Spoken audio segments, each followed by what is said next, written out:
Coucou, bonjour tout le monde. Voilà, je vous présente mes deux grosses pièces en lapis lazuli. Ce que j'aime particulièrement sur cette pierre, c'est le côté où il y a de la calcite. Bon là, il n'y en a pas beaucoup. Et aussi de la pyrite, pierre que j'aime particulièrement. C'est le côté doré là. Les grands collectionneurs, eux, n'aiment pas du tout. Ils préfèrent seulement l'azurite. Alors, cette pierre est une pierre métamorphique. Et en fait, la base de la pierre, c'est du calcaire et ou du marbre. Et qui, par transformation de la roche préexistante, sous l'effet de variations de température, de pression et de réaction chimique, va se transformer donc en lapis-lazuli.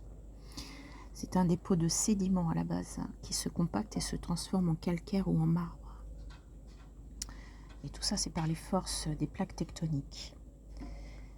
Donc la chaleur provoque la recristallisation de la calcite en lazurite. Ce qui est rigolo avec cette pierre, comme vous savez que je fais des bijoux avec, ce qui est rigolo, c'est que en fait, la poudre, quand je la découpe, est bleu-grise. Tout comme la malachite d'ailleurs, la poudre de la malachite est grise et légèrement verte. Alors j'ai fait également des colliers, enfin des pendentifs.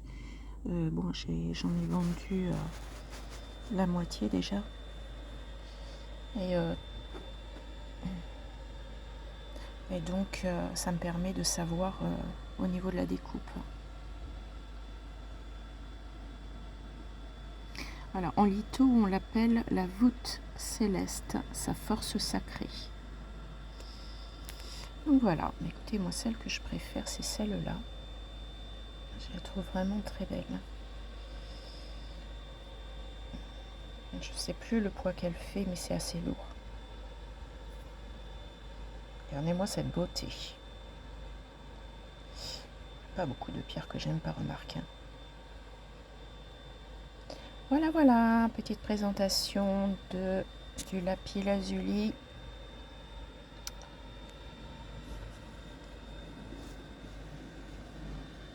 Pour savoir comment elle se forme également. C'est très intéressant, je trouve. Voilà, je vous fais des bisous à tous. À bientôt.